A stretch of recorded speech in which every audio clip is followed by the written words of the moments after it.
Three. Hey guys, welcome to Punt Situation. I'm your host, Scott Doyle, and over here next to me is my good friend, my little brother I never wanted, Scott Polk. Polk, how's it going, man? How did week one do for you and your fantasy league? Week one went great. I won 2 out of 3. In two of those leagues, most points scored. The third league, we had a couple of people go down, a couple of injuries, hurt us a little bit. And then, I didn't start Wentz. I gave Trey Lance a start, and I think that was the defining moment. So, how about you? I got you. All right. Man, 3 out of 4 leagues I did well. The third one, the one league I didn't do well. The guy that I was playing with, it's a keeper league, and he had Justin Jefferson and Jamar Chase. So let's just say I got my butt whooped on that one there. But hey, what are you supposed to do, right? I mean, you got two studs like that. It's all right. I wasn't too far behind. Heck yeah. Well, hope everybody had a good fantasy week. I hope everybody got the dub. I hope everybody started Justin Jefferson and Jamar Chase. But right on. So, Scott, week one is over. Right. Let's talk about it. All right, man. So basically, what we're going to talk about tonight, we're going to talk about week two, upcoming week two, who you play, injuries, and trades. If you want to get trades, also in the waiver wire as well. Also, we have a new segment called What the WTF. We're going to be talking about teams that every week did not do good at all. So we have a team that we're going to be talking about here pretty soon on this segment. So let's get that going. Scott, real quick before we get into that, have you heard the new dance craze? Have you heard the new dance craze that's sweeping the nation? Oh, what is it? The new dance craze that's sweeping the nation. What is it? It's the waddle. It's the waddle. The waddle. Yeah. Oh man, did he do good in week one? Boy. Oh, it's amazing how we predict that, and look at him. He's right there with Tyreek Hill. It's amazing. Yeah. I hope y'all started Miami's defense because they killed it. But all right, Scott, let's get into this. We're going to talk about what the fuck. Yeah, basically. So let's get into this. Week one's behind us. Injuries has become a factor already for week one. Plus, we got some clarification on some running backs around the league. So let's jump into it right now. Out to 6 weeks, but on 1-5 fan. And Dallas, Jerry Jones has announced that Dak could be back as early as week 4, but more likely week 5. Coach Cooper Rush will be starting QB. Dak, before his injury, he was a 48.3 complete, 134 passes, 1 0 TDs. So here is our WTF What the Fuck segment. Dallas Cowboys have the worst team on Sunday. They are the only team that did not score a touchdown. Everybody else scored a touchdown except for the Dallas Cowboys. Okay, Dak, I understand you are very respected in the locker room. I know you're respected in the community, but you're not with us as a fan. I'm sorry, man. You are one-dimensional right now. All you did was look at CeeDee Lamb with triple coverage, quadruple coverage a couple of times, which I didn't understand that. I mean, every defender knew where you were going. And, Dak, you're going to have to look at your progressions a lot better. As for Jerry Jones, you're satisfied having Cooper quarterback right now? Everybody in Cowboy Nation does not like Cooper Rush right now. Why can't we not get a backup quarterback that is stable? Hey, let's go get Nick Foles out of retirement. At least he won a damn Super Bowl. Cooper Rush is not going to be the guy. It's not your answer. Sorry, I am tired of every year Dak Prescott in the past 3 years. You're calling CMC, last every time. No, sir. No, sir. Is that guy right now? He's got hurt 6 times, and every year the Cowboy Nation has to suffer, and we are tired of this. Let's go get somebody that's worth back up or even in a draft. We are too scared to get a veteran player, but yet we're going to go get a veteran player for Tyron Smith, and our guy who we Mr. Peters over there, Sitting in the spotlight, just looking around. man, he should be playing right now, right? He is an 8-time Pro Bowl player. He is 40 years old. Why can't we? Why? I understand we signed him about a week ago, but I'm pretty sure this man can block.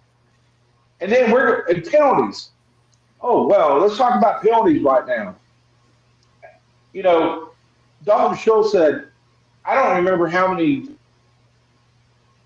Oh, sorry. Let me tell you, Dalton Schultz, you had 4. 4 penalties for false start.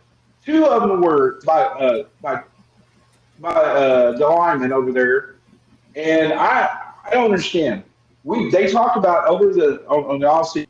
We cannot have penalties. We can't have false starts like that. We need to be better than that. Did y'all even practice that during the offseason? Because apparently you did. You had 10 damn penalties. 10 penalties. And let's go to defense right now. Here about this. Let's stop trying to get an interception every damn time you go against somebody. Okay? How about we defend somebody? How about we go one-on-one and let's be close? Okay? Let's make sure we can, block him. Let's make sure that he can't get the ball. Let's do something, okay? Other than trying to intercept the ball and then he burns your ass down onto the touchdown. I'm tired of this crap.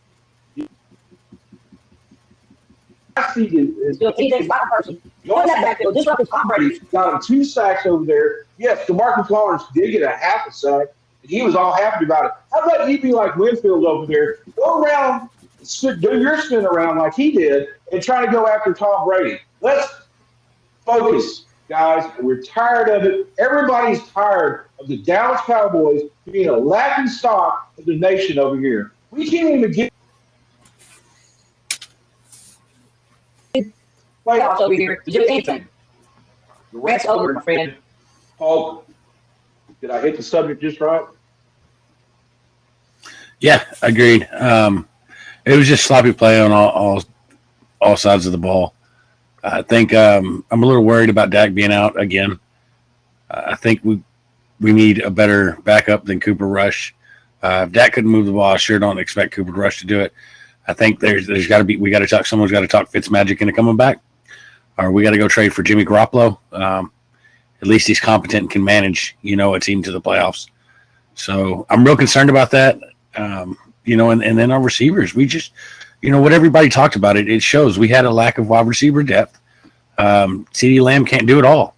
And CeeDee Lamb, go hit the jugs machine, buddy.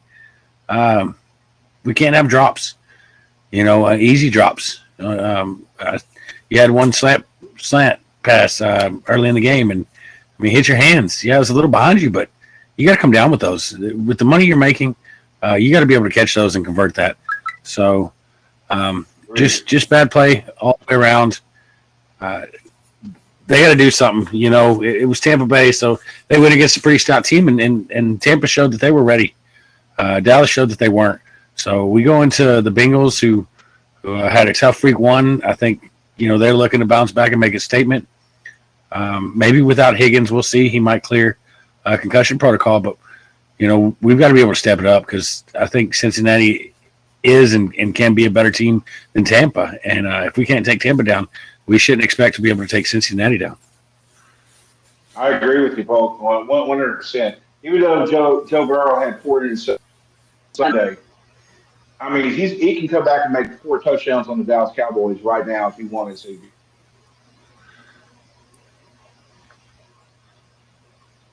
We wanted to pick somebody 10 yards down the field, and they could get those quick passes on every time.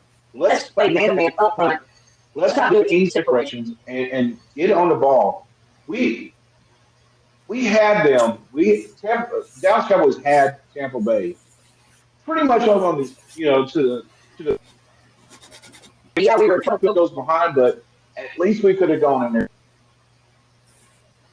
Zone. opportunities. And all we did was a field goal. That's it. I mean that I am fed up with Jerry Jones and Stephen Jones, and especially Kellen Moore with his stupid trick plays over there. I understand that he's trying to try to get Tony Pollard in there, but man, what he did retarded. I'm sorry, it looked bad. I mean, they already knew that was going to be a running. Did you see the same game that I did? Yeah, yeah. So it was just rough. It was sloppy play. Fortunately, there was a lot of sloppy play by a lot of teams in week 1. So we'll see who's able to right that ship. All right. So let's move on from that little thing over there. Coach injuries. Will not play on Sunday's game against the Patriots. Coach Mike Collins said that about him after Sunday's game, and we'll see if he'll return for next week. He has 6 tackles, 1 sack, and 1 interception. So I guess TJ's going to sit with his brother over there at home. Yeah, he was a monster in that game. So it's unfortunate to see because, wow, what did he play? 2 quarters? Maybe 3 and 6 tackles. Yeah. Right. So that's sad to see. Hopefully he can get up to form and, just terrorize quarterbacks like he did that game. And the interception was beautiful. Just beautiful. Yeah, it was. Yeah, it was a great game for him. I mean, just imagine if you played the full game, what he would have done, even more. Right. I feel bad. TJ gets hurt. TJ one of those guys does get hurt, but he doesn't stay out for long. I hope this injury is not going to affect him none. And guys, if you have TJ Watt on your lineup, go ahead and put him out for this week. He is not going to play, but check with him for week 3. He should be back. Okay. Next is going to be Najee Harris. Foot injury. Practice this week. You should be okay for the Patriots game. Yeah. They say it's 23 yards here. Polk, I'm kind of worried. I mean, Thomas said he's okay, but man, that game. What do you think about that? Should fans be worried about that? Yes, like I talked about. We went over this Sunday. I would be concerned. Lisfranc injury. It's that ligament on top of your foot. So he went into the game with it already bothering him. He re-aggravated it. It's not like it got any better. It definitely got worse. So this is something that is a problem. He's not able to raise his foot. It's going to be a problem every time he takes a step. It's not something you can just tape up and deal with. So that's going to be unfortunate. And fantasy owners, hopefully he what needs to happen is he needs to take 3 to 4 weeks off, try to get that healed completely, and then try to make a comeback. If he continues to play on it, if this continues, then you really have cause for concern because he could really hurt it, and you can maybe not see him for the rest of the year. So we'll see which direction that they go with. It looks like they're, I know he's young and he wants to get out there, but he really needs to learn from some of these veterans and take a step back. And hopefully you can have him when playoff push comes around or, a little bit later in the season. But we'll see. It's definitely a concern for me. I'm glad that I don't have him. Yeah, I agree too. All right, so next one on here is going to be Keenan Allen suffered a during the first half of Sunday's win over Las Vegas. He's unlikely to play on Thursday's night game against the Chiefs, but they're off. His injury is not going to be a long term. He had 4 catches for 66 yards, no touchdown. Oh, we dealt with Keenan Allen in the past. There, his injuries. He's always had hamstring injuries. What do you think? Is he going to be out long term? Do you think he's going to be, just maybe a game? No, these hamstrings, it's great, right? Um, some are serious, some are not so serious. It sounds like one that's not really that serious, especially if he's possible coming back. Now, the only thing that you worry about is him re-aggravating it or making it worse if he tries to push it. We've seen that with Godwin over there in Tampa Bay, where he had the hamstring all preseason, played week 1, re-injured it, so he may miss some time due to that. That's the concern there. 4 receptions, 66 yards. I don't know. I mean, I'm probably. I guess you're starting him if he's there, but really, guys, I would worry about him week 2. I want him fully healthy, right? If he plays, you worry about him going out there in the first play, re-aggravating it or making it worse, and then him leaving and you getting that goose egg. So I'd be careful with Allen this Sunday. I agree. All right, so next on the list over there is going to be Alvin Kamara. Alvin Kamara battled through an injury, rib injury during Saints season opener again, and win over the Falcons.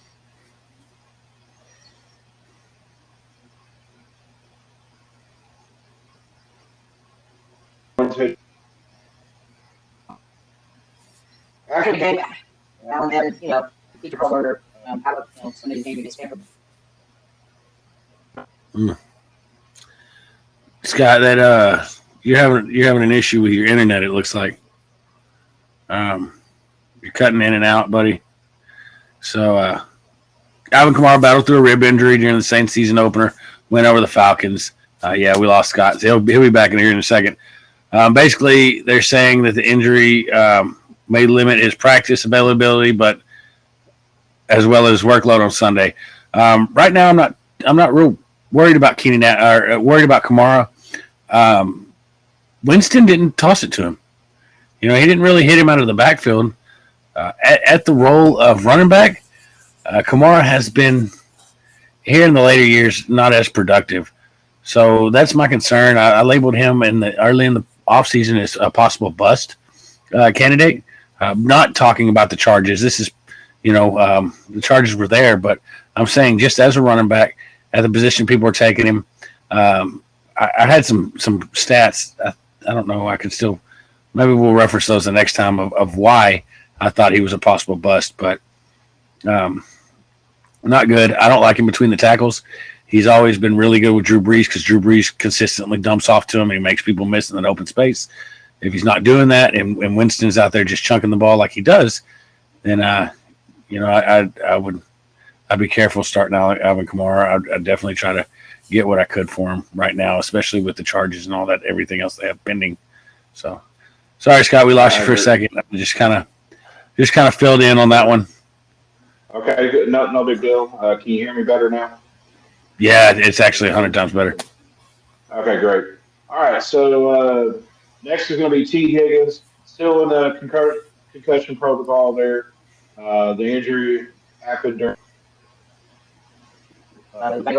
loss to Pittsburgh.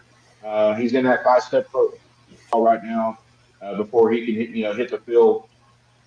I'm saying Higgins. If not, step up and be that second guy over there. Targets 47 yards. Polk, Do you feel like same way? I don't think he's going to be that hit that he had was pretty bad. Yeah, he did. He took a good hit. Was out pretty early into the game. Just monitor him. I would watch him throughout the week. You kind of want him to be 100%, right? You want him to. He's young, so he could pass these concussion protocols pretty quick. There is cause for concern if he doesn't. So if he misses this week, I'd be a little worried, especially on the next one and the next one after that. If concussions get worse and worse. So just monitor him, make sure that he passes this. He's young, he should, and if he does, he's going to be good to go. But if not, if not, I shouldn't say this, but don't start him, right? Right, exactly. Let's go to Jamal Adams. Oh man, Seattle star safety was carted off. Going into the Broncos after the game, Seahawks. Coach said that. suffered a serious injury. Injury to his quad. Carroll said on Monday that Adams will have to get some work done. He could be out maybe for the rest of the season. Yeah, and that's so they had this new thing called the three safety package. Adams was going to be a big part of that. He's going to be able to. I don't know if y'all seen him in Monday night's game, but he was actually down for a lot of coverage, played a lot of man.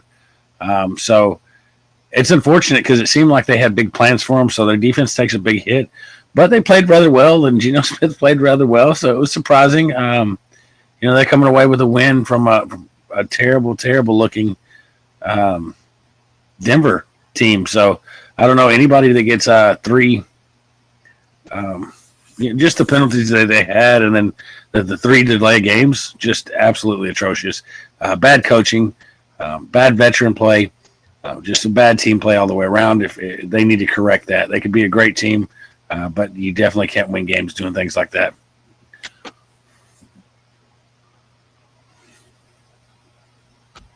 Scott, you still there? All right. Sorry about that, folks. All right. Let's see here. Next is going to be Chris Godwin. Suffered a hamstring injury in Sunday night's game. Todd Bowles reported that the injury is not as bad as they thought. He reported that he could be sooner or later than on his return. He's day-to-day, more likely game time decision for this week's matchup against the Saints. If he cannot play, look for Russell Gage to move up the spot there. Polk. We talked about Chris Godwin on Sunday morning. This is going to be a suspect, for him, Yeah, it just seems to be it's a consistent thing with this guy, right? Hamstrings are not his friend. He needs new ones. But right now, Godwin looked great, up until that point. But this is the concern every week, right? Until we have a full game, until we have it, you're worried that he's going to get 2 catches and then go out due to hamstring, or his snaps are going to be limited so they don't re-aggravate it, things like that. So right now, I'm not trying to start him. Right, I agree. So let's Polk, that's pretty much it for the injuries there. Let's go hit the waiver wires real quick. We've got a lot to talk about on that as well. Guys, if you had that Dak Prescott, you don't have anybody that's really worth anything on your bench. You have 2 options here. You can get Jameis Winston, which 3. Excuse me. Who's Kirk Cousins and who else? Wentz, baby. Wentz. Carson Wentz. Ooh, gross. That's why I won't say it. Came out there points. He did. He came out and did a phenomenal job. Look good. Wentz is back. Real good. Gross. All right, but you know what? Kirk Cousins was even better. Sorry, with him and Justin Jefferson, man, that connection that they have together, they look amazing. Adam Thielen probably only got two looks out of the whole thing. Man, I tell you what, Justin Jefferson, man, he just made those defenders look bad. That's a strong Green Bay secondary, man, and they look bad. Yeah, the new coach was able to just get Jefferson in space, in a lot of space. Sometimes no one was even close. But it was neat and it was different. It was different that Dalvin Cook, really didn't have a game, and Adam Thielen really didn't have a game. And you used to seeing those players do something for the Vikings, and it was just it was the Kirk Cousins, Justin Jefferson show. Yeah. So it was fun to watch, and hopefully, it continues. Yeah, there was that one play where Kirk Cousins, I believe this is Jefferson's second touchdown. He just rolled out. He was about to get sacked, and he just threw that ball. Just wide open Justin Jefferson right there. Man, it was a great game. I got Justin Jefferson, right behind me. I have him in his jersey. I'm a big fan of him. This guy's probably going to take over the number 1 spot probably this year if he continues to do what he does. All right, so next one's going to be Darrell Henderson, running back. Henderson got to start over Cam Akers. He finished with 18 touches, compared with just 3 total touches with Akers. Henderson's the guy that owns the backfield right now.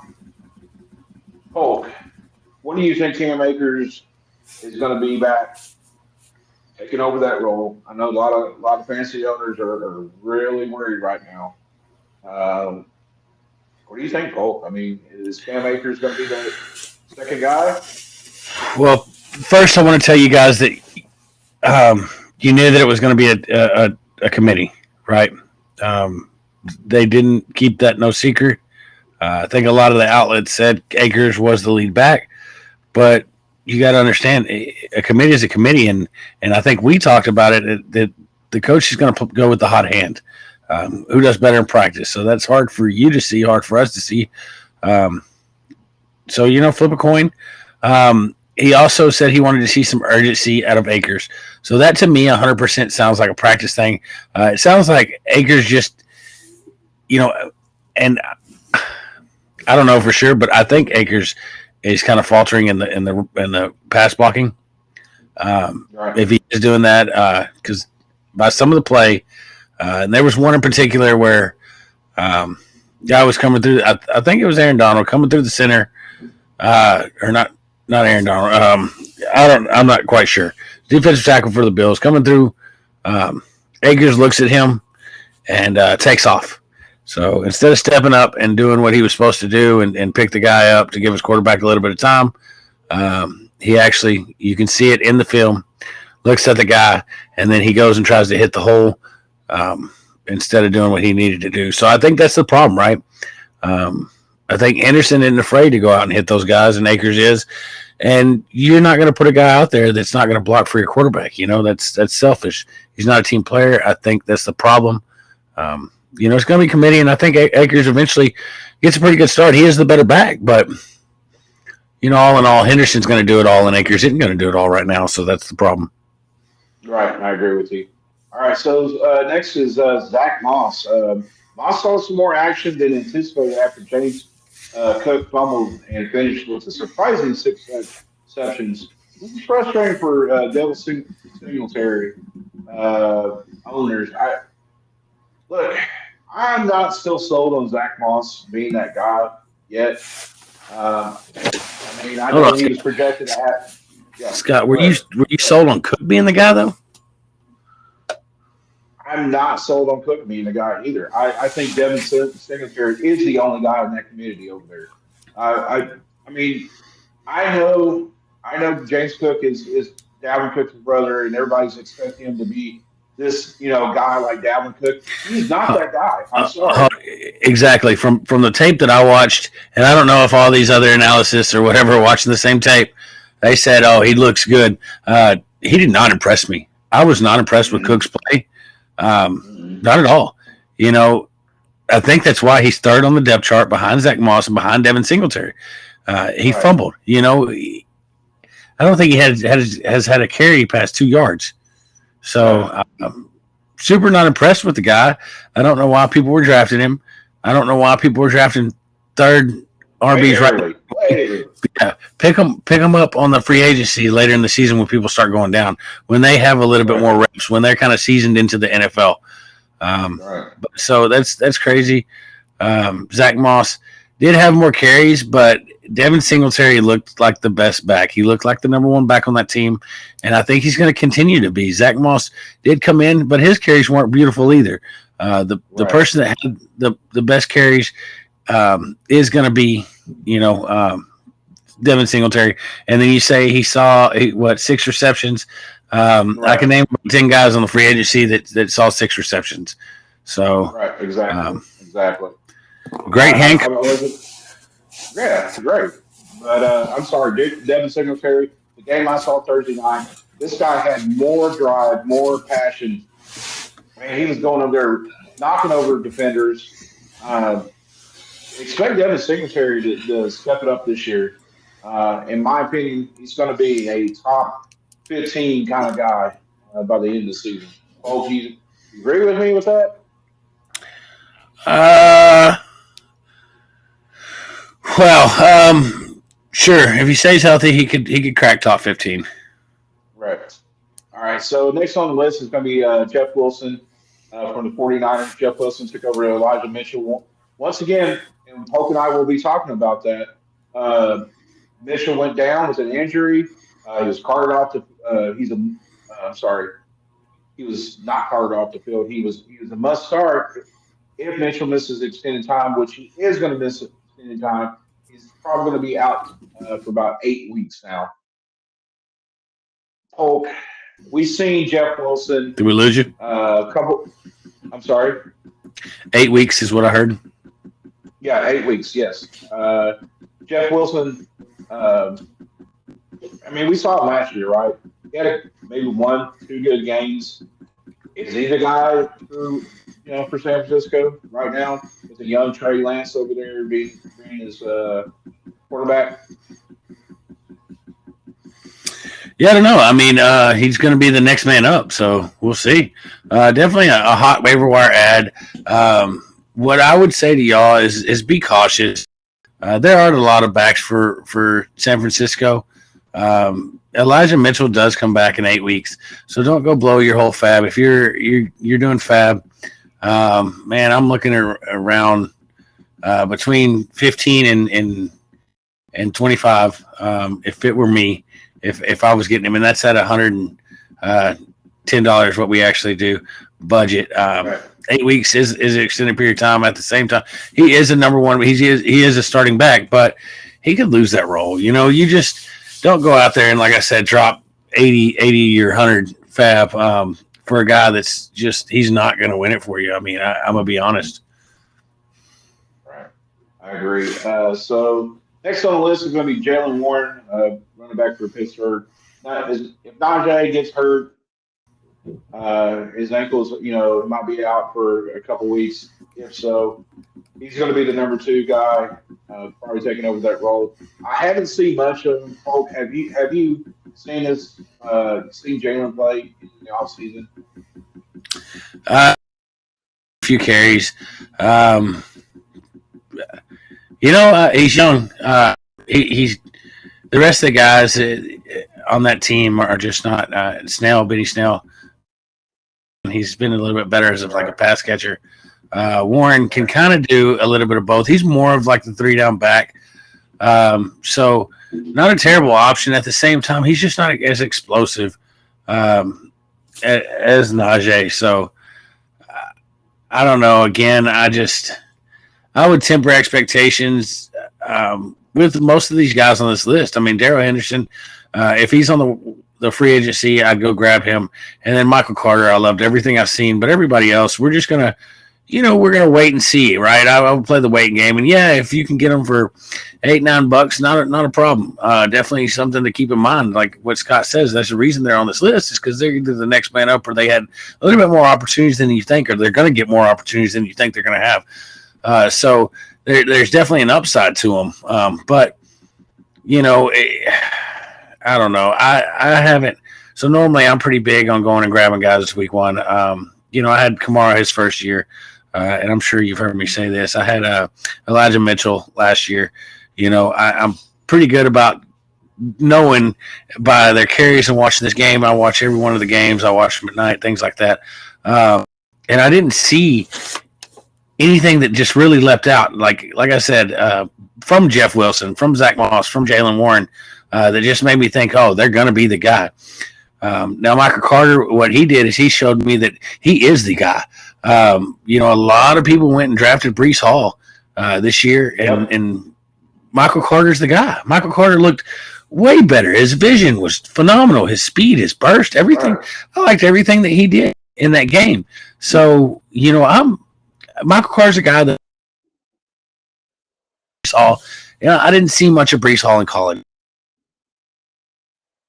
I don't know if the hype was justified or not, but apparently, I thought it was Michael Carter's team, and it still is. So, if you drafted him, kudos. If he's one of those players in the free agency and he's not in any of my leagues, he's a player you need to have on your team. Right, I agree with you, Paul. I mean, Michael Carter's come a long way when he first started. He had a lot of fumbles, didn't do well at all. Towards the end of the last season, he started coming along pretty well. Michael Carter is a guy that you should have on your bench when bye weeks are happening. Throw him in the flex if he's playing a soft defense. So I agree with you 100% there. Next one is Tyler Algier. He was a healthy scratch in week one. Damian Williams got hurt. So Polk, would you what, would you have him in your lineup? I mean, he's just one of those guys, right? I had drafted Algier, and we kind of talked about it. Just because you worry about Patterson, but Patterson, Patterson didn't play too bad. Algier is another guy that you just temper expectations. No, he's not going to come in there and rush for 200 yards a game or anything like that. He's kind of a bigger guy. He's kind of a banger. The reason I had him is for goal line carries. He was a healthy scratch, so it's just I don't know. He could be a guy to consider, but you got to have plenty of depth to be able to consider him. Right, I agree. Next one on here is going to be Khalid Hibbert, running back for Chicago. Herbert was on the field. Crush time instead of David Montgomery. Keep an eye on his situation. More likely, Polk and I talked about David Montgomery. More likely, he's going to be taking over that role because Montgomery is not doing what he's doing. Yep. Definitely like this guy on this list. Khalil Herbert is someone that I kind of kept an eye on. He was in the back of my mind that he could possibly take that role. They were talking about his usage in the offseason. It was a little bit more, right? He did well last year when David Montgomery was injured or missed time. So he's a guy that is fresh. David Montgomery, he's kind of the part of the old Bears, and Khalil Herbert's coming on. So I really liked his usage. I thought it was going to be a couple more games in. I thought they were going to give David Montgomery more of an opportunity, but it looks like they're ready to turn it over to Herbert. Not 100% yet, but they're right there at the gate, like a 60-40 split. And it shouldn't be that, if David Montgomery was the guy. So, yeah, he's a guy that I would definitely consider picking up if he's out there. So, okay. Next one's my favorite and your favorite as well is James Robinson from Jacksonville Jaguars. Travis Etienne was the talk of the summer, but Robinson found the end zone twice. Etienne only had 6 touches total. Look, guys, don't freak out about Travis Etienne. He's going to get his carries. But James Robinson, man, we said this. He's the guy. I mean, last year he got screwed by a horrible coach. The year before that, he was a guy. He came in there, blazed the glory, and started, making a name for himself. Oh, I mean, should always be worried about Etienne. I mean, seriously. I hate being right. You know that sometimes I really hate being right. This is another guy that I knew. James Robinson is the guy in that team. We talked about his will. Well, he willed his way back, and he took his spot right back. So Etienne was what we thought he was going to be, and he was more for the passing downs. He did have some drops. Him and Trevor Lawrence really wasn't on point, but they ain't played together in a year. They did get to practice and stuff, but Etienne he needs to get NFL ready. He needs to get game speed ready. It's a little tough coming into your first season, your first game. But again, James Robinson is kind of who you want right now. Etienne will definitely take over that role, but wow, James Robinson, it's not like he's old. It's not like he's ready to relinquish it. Exactly. So, I think he's a great pickup. I wish that I would have trusted my gut and got him in a couple leagues, but I went in other directions. I think right about when I was thinking about taking him, I took like Michael Thomas, which I actually, I hit on that one. But man, I always like having a good, solid flex running back or backup running back in case something happens. He's a guy that you could have got pretty late, and God dang it, I hate being right. All right. So next guy that really actually impressed me on the Detroit-Philadelphia game was Jamal Williams, backup running back for the Detroit Lions. I mean, John Seth looked terrific, but Williams, man, he got in that end zone twice, maybe, and He didn't have a lot of yardage, but he still got in that end zone. Swift owners should appreciate him just a little bit, just a little bit. Paul, what do you think about Jamal Williams over there? I'm gonna tell you that Swift. I really thought this kid could be special, especially with that O line. And wow, had some amazing runs, some really long runs. Unfortunately, he'd have a great run all the way down to the about 2 yard line and get tackled. And he was a little too tired to continue, so Williams walked into the game and walked into the touchdown. So I don't expect this every week, folks. Swift should punch him through. He was right there.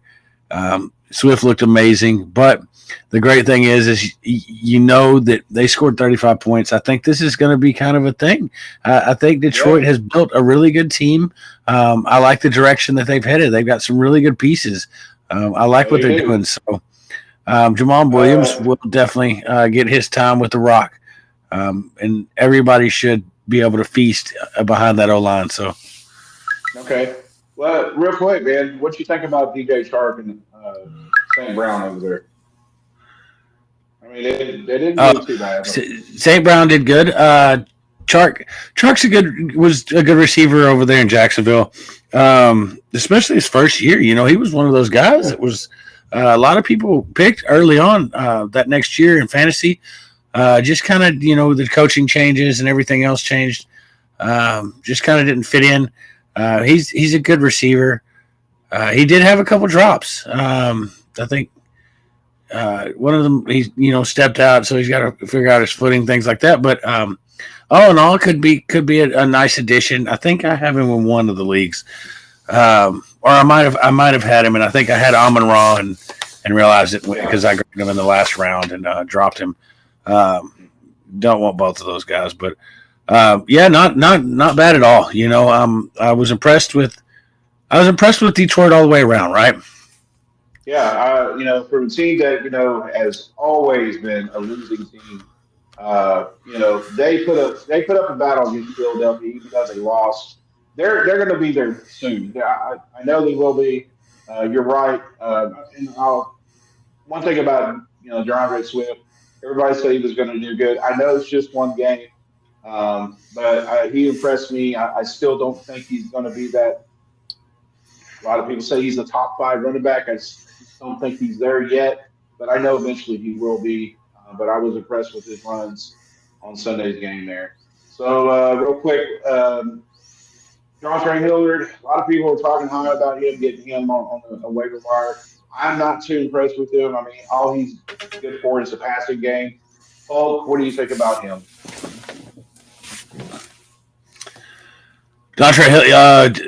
Well, we know that he's the passing back now.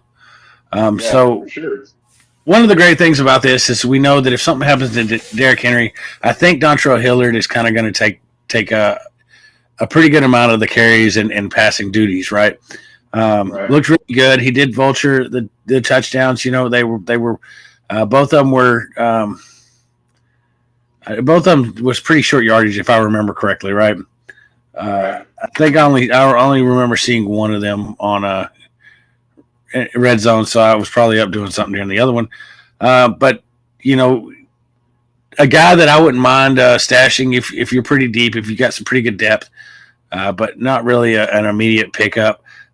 You're going to see these weeks out of him, like Rex Burkhead, these guys that are Jamal Williams, things like that. You're going to see where they're going to get 2 touchdowns, and you think, oh, I need to go pick them up immediately. And then the next week, they're not going to get anything. They're going to get 4 receptions for 15, 20 yards, and it's going to be Derrick Henry week where he's running everybody over and scoring his own touchdowns. Same with DeAndre Swift. When that line opens up and he makes it the extra 5 more yards, he's going to get that touchdown, and Williams isn't even going to see carry that drive. So, I would temper expectations on these guys.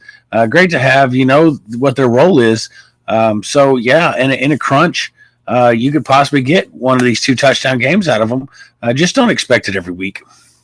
Right. I agree. I'm gonna touch a little bit on Rex Burkhardt. I know you already did. Fantasy owners that has Damian Pierce, don't freak out. Okay, he's young. This guy's gonna eventually take over Burkhead, but right now Burkhead's the guy. until Pierce shows that he can prove himself. So don't freak out about that. Next is going to be Corey Davis. I've been talking about him all season. Delivered. Just he had six catches for 77 yards on 9 targets. He was the top wide receiver on the depth chart. Were you impressed with Corey Davis over there for the Jets? Unfortunately, not. It's exactly what I thought he was going to do. He is the best for team receiver on a not a good team, and it shows 6 receptions, 77 yards. That is about what I think you're going to get, and you'll have some better games from Corey Davis, but it's the Jets. So temper expectations and understand that he is the number one receiver. He is a number one receiver, but 6 or 7. I mean, so in a PPR, that's not bad. Right. But in a standard, it's nothing special. But PPR, go get Corey Davis. Right. Absolutely. All right. So next, it's going to be Jahan Dotson over there for the Washington Commanders. Boy, he had a great game over there. Dotson scored 2 touchdowns and ran around on 97.5% of the time for the Commanders' passing plays. He got heavily involved in that game over there. Do you think Dawson, this was a fluke, or this is what you're going to start seeing a little bit with him and Scary Terry? Well, I understand that everybody raved about him in camp and everybody loved him in camp. He come out and killed it his first game. So we need to see if he can continue to do that. Do I doubt his skill? No, I do not. I think he's a great wide receiver from what I've seen. Just be careful because now everybody's seen that he's a great wide receiver from what they've seen, right? Right. So teams are actually going to, safeties are going to pay attention to him now. Especially since they've seen he can beat some people over the top. Also, that just goes to show that Wentz is always one of those guys, and he's always been one of those guys that will take risks, but he will spread the ball around. In the years past, we've seen it where it was just McLaurin. Now it's not, so Jahan Dotson's there, and hopefully, he's there to make a statement every week like he did. Not a bad pickup. No. Big upside. Just be careful throwing him into your number one receiver spot every week, okay? Yeah, I agree with you, Polk, on that 100%. I think Jahan Dotson eventually is going to be that number 2 guy over there that, kind of like what the Cowboys had with Amari Cooper and then CeeDee Lamb over there. One day this guy's going to be a part of that team. And it could be by the end of the season. We'll see how Carson Wentz does. I don't want to get into Carson Wentz. All right. Jarvis Landry. I can't get him. I don't like the guy. I'm sorry. Jarvis Landry, wide receiver, New Orleans Saints. Led the Saints with targets and receiving yards. The Saints top 3 wide receivers, all flex-worthy players. Polk. I mean, what do you expect from Jarvis Landry over there? I mean, this is what he did in Miami. This is what he did in Cleveland. So what he expected from him. I know he's not the number 1 wide receiver. I know Michael Thomas is, and I know Michael Thomas had his share this year. But, hey, is he a guy that's flex-worthy and worthy to have on your bench? Oh, definitely. Jarvis Landry. So I kind of figured he has that veteran preference or presence. And then you got Michael Thomas, who we weren't sure about. We knew that Jarvis Landry was going to be the staple in that offense. Always been a great receiver. Been a little injury prone the last few years. But, Chris Olave, I think, is going to be great eventually. But he's got 2 pretty solid veterans that have established themselves, and that's how it is. You have Jarvis Landry and you've got Michael Thomas, and I think those guys are first in the pecking order. So I agree with you. All right, man. So Julio Jones, wide receiver for Tampa Bay, made his little comeback over there, man. He looked like Julio of old, playing against the Dallas Cowboys. The future Hall of Famer finished second with Mike Evans in targets, 5 receptions, 3. Five receptions, three catches for 69 yards, and got 2 carries on the ground as well for the Bucs. Man, did Julio look like Julio of old? Yes, he did. He looked great. Well, last year, in Tennessee, he did not look like Julio Jones. I thought maybe he was just too old. This year, looked like Julio Jones again. I liked what they did. I liked that they tried to get him the ball in the backfield. I don't think he got very many yards, but it was neat to see him. It was neat to see him run. He looked good. He looked agile. He looks like he's 100%.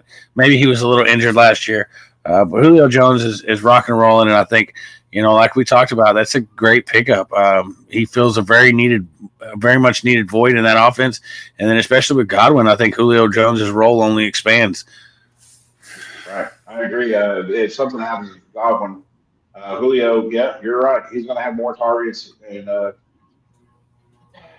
they say Russell Gage is going to be the guy that will take over Godwin's spot if he's going to be missing some time. I don't know.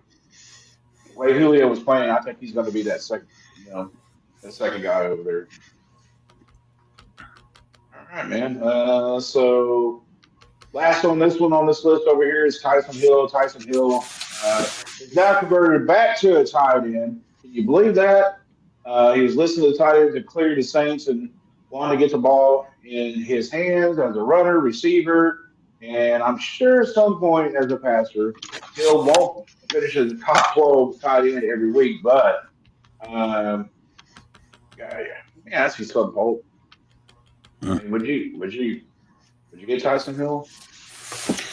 Yeah, I'd consider it. Yeah, just because of the usage, right? They showed a lot of usage, and then Winston left the game for a little bit.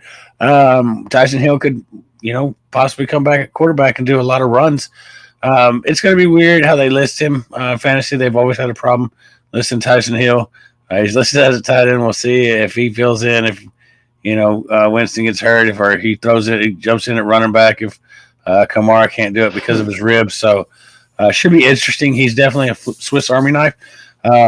He's definitely a player to Right. I mean, we talk about it.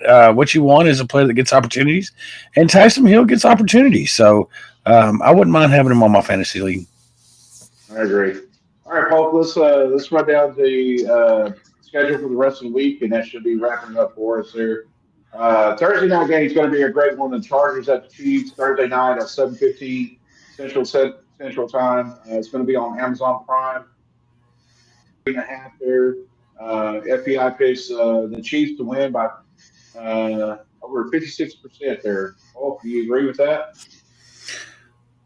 Yeah, Chargers didn't look as sharp, and the Chiefs look like the Chiefs of old. Patrick Mahomes came out and threw 4 touchdowns right away. Made it look super easy, so looks really good. I look forward to them playing some more. So going on Sunday games there, and the Commanders at the Lions there Sunday at 1 p.m. on Fox. The line is 2.5 there. FBI pick Commanders to win by 56.8%. Oh, you got that correct, or you think the Lions is going to win that one? I think the Lions suffered another tough loss this week, but I think it's going to be a good game. I'm looking forward to it. It should be a high-scoring game, right? Right. We'll see. I think it comes down, and it's just like this week, where maybe it's a 3-point difference in a 30-point game. I agree. With Antonio Gibson with Surge over there, you think he might have another decent game as well over there? Oh, Antonio Gibson? Yeah. Yeah, he could. We talk about it. He can catch the ball, and that's what he did in that game to get that touchdown. So he is the only back right now that is actually somewhat competent, since the other one mysteriously got shot. Right. Yeah, that's weird. All right. Antonio Gibson, if you know anything about that, please notify the Washington police. Yeah. I love the book that we had on there. Okay. All right. So the Buccaneers at the Saints. It's a 1 o'clock game on Fox. The line over there has the Buccaneers winning at 3 there, 69.4%. Tom Brady has had problems with the Saints over there. think that's a little bit premature. What do you think, man? I think Tom Brady's going to get his first loss in that year. No, I Their think the defense is Bucks. looking great. Bucks look like a more complete team, and as long as they can continue to run it with Fournette, I don't think it's going to be too much of a problem. They have a lot of pieces at wide receiver too, so Russell Gage still, can come in and play. I worry the Saints they showed that they're a pretty decent team. Just Alvin Kamara already injured, and then we're still out on a lave and whether tight end situation is Tyson Hill an actual tight end, things like that. A lot of gadget, a lot of misdirection, things like that. But Michael Thomas don't get those 2 touchdowns. Maybe I don't know. Maybe his numbers are terrible. I don't know. Right. I just want to see more from them. And the thing is there's teams that show up week 1 and they're ready to rock and roll and they're in mid-season form, kind of like what Tampa Bay did. And then there's teams like the Cowboys or Denver or a couple other teams that just weren't. They weren't ready. So I think the Bucs are ready, and the Saints they did not look ready, but I got you. All right, so the Panthers at the Giants. CMC against Saquon Barkley at 1 o'clock on Fox here. Giants 2.5 points there. Panthers predict this 58.4. You think so? I mean, they get the Titans no, pretty much. You don't think the Panthers are going to win? no. Wow. I watched that game. I'm actually out on the Panthers now. Yeah. I don't know. Baker Mayfield did everything that I didn't think he was going to do. He threw it to Robbie Anderson, and he didn't throw it to DJ Moore. And then he forgot that he had the best weapon in football, Christian McCaffrey. Christian McCaffrey picked up one of his fumbles and actually, I think, took that in for the touchdown. And that's the only reason he got a touchdown. So I don't like what the Panthers are trying to do offensively. And then their defense is just in that great. And then you're going to go against Barkley, who is actually going to go against a worse run defense than what he did last week. And the Titans were actually, 9th in run defense last year. And Barkley just ran for 167 yards and 2 touchdowns. So give the ball to Barkley and don't stop giving the ball to Barkley, and you'll win. Okay. So next is CBS there. the line's got them at 1.5% there. FBI picked the Steelers to win at 70%. Is this true or false? Yeah, this one's true. Steelers defense looks like a monster. Yeah, they missed TJ Watt, but wow, Minkah Fitzpatrick still looked great. They looked great as a team, as a whole, for the most part. Mitch Trubisky. Mitch Trubisky looked really good. The receivers looked good. Claypool had a really nice one-handed catch, so that was surprising. That was neat. Yeah. They're learning that they can't do the end around anymore with him at the goal line, but Steelers look good, look great. Came away with the dub. So Patriots looked absolutely like dog shit.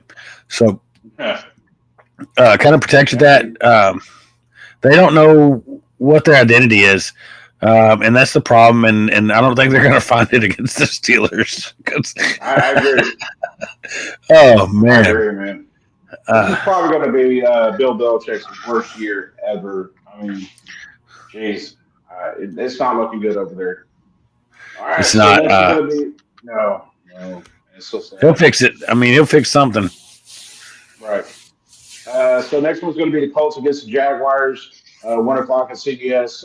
Colts 4-point favorite there.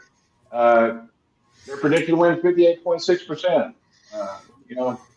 They were supposed to win last week against the Texans.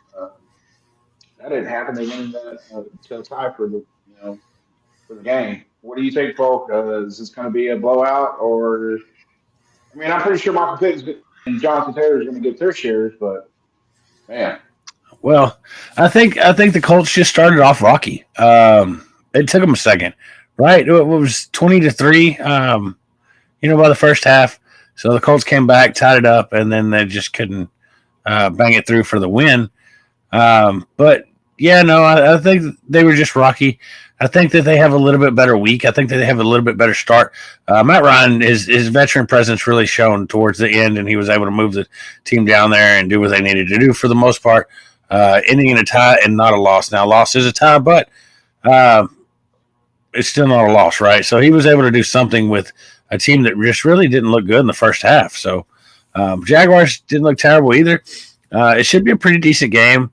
Probably a low scoring game. Both teams just really struggled to get into the end zone the first week. They moved the ball plenty, but just couldn't punch it in. So Right. All right. So next one is going to be the Dolphins against the Ravens, which is probably my favorite game for the 1 o'clock games over here. Ravens got a three and a half point uh, margin there. Percent. They're supposed to win this game. Do you think the Ravens are going to win this? Do you think Lamar Jackson no, over? My boy, my boy. I think we do the waddle. I think we do the cheetah waddle all game. No, I just don't think. I think that Dolphins defense is a little bit better than what the Ravens played the first week. Devin Duvernay's. I've never seen him do that in 3 years. I don't think that happens again. So Lamar Jackson seemed to be a little bit more in the pocket and threw it. Yeah. And did really well. It's just going to be a little bit harder.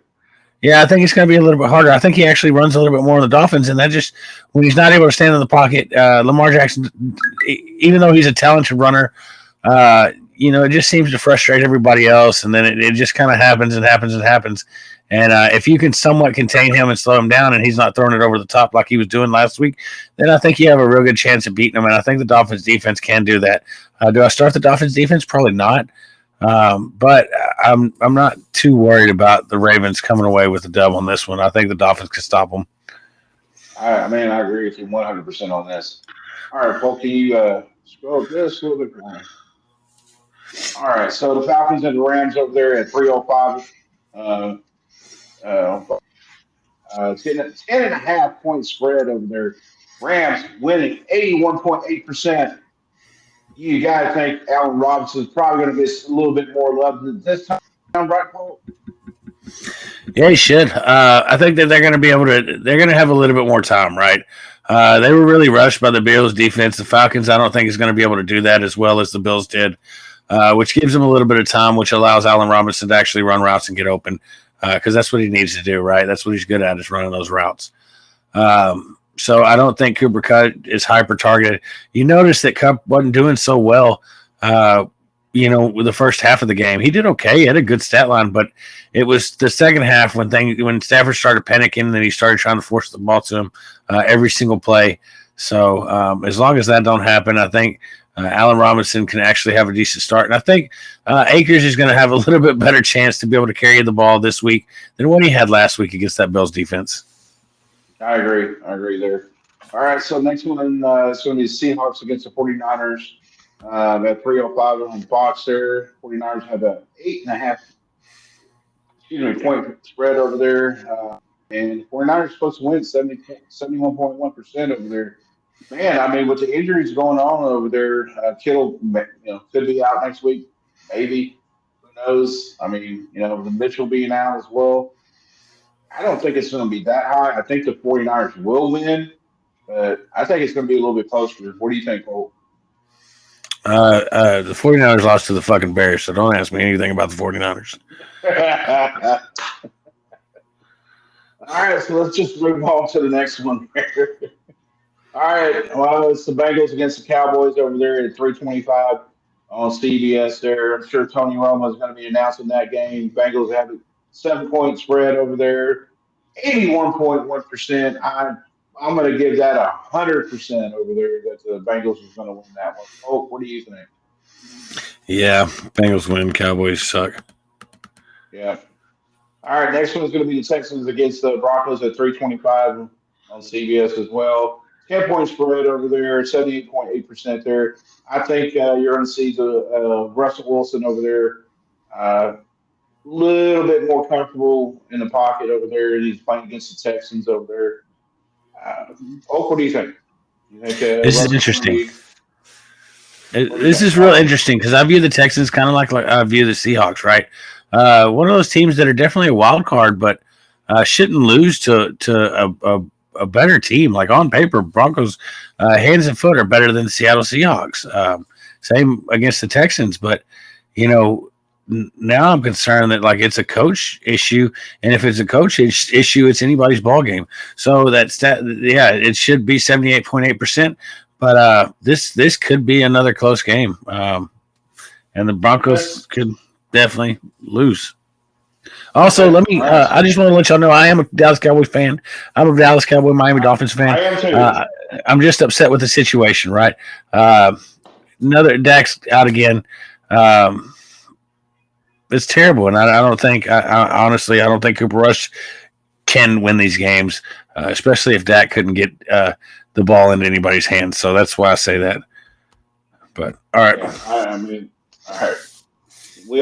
Everybody knows us. Polk and I, we are huge Cowboy fans. We're just irritated right now. We're really upset. All right, so next one's going to be the Cardinals against the Raiders. I think this is going to be a really good game there. 425 on CBS as well. Five and a half point spread there. 62.7% that the Raiders are going to win there. Polk, what do you think about that? Again, we're talking about two teams that should have looked a lot better than what they did week one. Cardinals are a solid team, had some injuries. Hopefully, the new Call of Duty's coming out, so Kyler Murray's stat line might be terrible. Man, maybe. Well, I mean, him and the Houston Texans president, I'm pretty sure they'll be playing Call of Duty together. Yeah, he's a big. That's He's what a he big does. Call of Duty fan. Yep. And then the Raiders, Derek Carr looked good, but wow, just wanted to target Devontae Adams every play. So I don't know. It's a new toy, and he wanted to use it. But you know, I think Waller looked pretty good. I think they have a good offense besides the running game that shouldn't exist. So I expect the passing game to be pretty dominant. Should be a good game to watch. But yeah, I'm gonna take the Raiders in this one. Okay, I'm with you on that one. All right, so Sunday night football game. It's going to be the Bears against the Packers. The Bears puts a big upset against the 49ers there. Packers lost over there to the Minnesota Vikings. Is it revenge time for Mr. Rogers over there? I mean, man, it looked really rough for the Packers.